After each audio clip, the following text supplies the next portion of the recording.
தேனி தொகுதி அமமுக வேட்பாளரும் கட்சியின் பொதுச் செயலாளருமான டிடிவி தினகரன் தொகுதிக்குட்பட்ட மதுரை மாவட்டம் தனிச்சயம் பகுதியில் பிரச்சாரத்தில் ஈடுபட்டுள்ளார். அந்த நேரலை காட்சிகளை காணலாம்.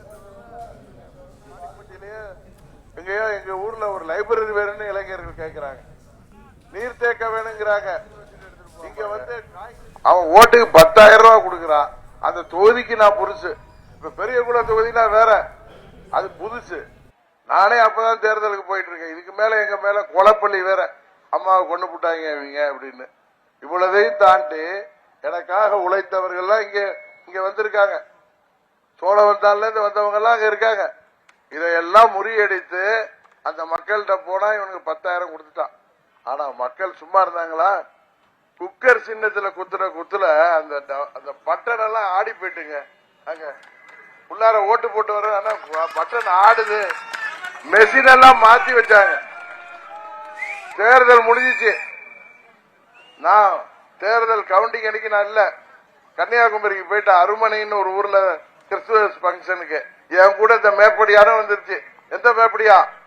இன்னைக்கு உதயசூரியனை தூக்கிட்டு வருது. அங்க போய் மேடையில உட்கார்ந்து இருந்தோம்.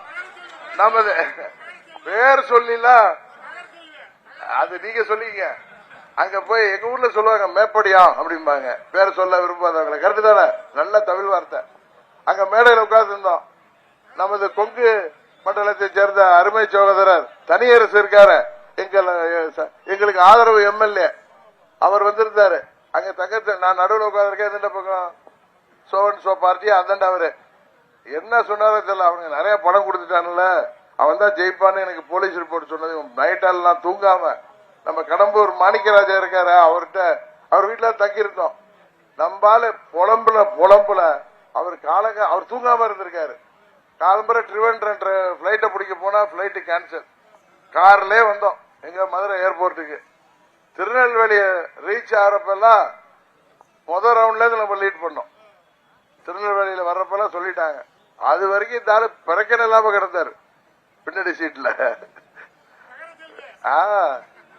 எந்திரிச்சு என் சீட்டை முதுல அண்ணன் தட்டதுல என் பென்சி சீட்டே போயிட்டு நம்ம கார்ல உள்ள சீட்டை உடஞ்சி போற அளவுக்கு பயிற்சியில தட்டினாரு. அவர் சொல்றாரு, இன்னைக்கு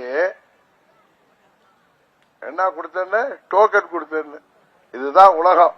அதாவது அரசியலுக்காக பெத்த பிள்ளைய கூட இல்லைன்னு சொல்லிடுவாங்க. அதே மாதிரி நாடு என்னமா உண்மையா இல்லையா? இது நடந்ததை சொல்றேன்.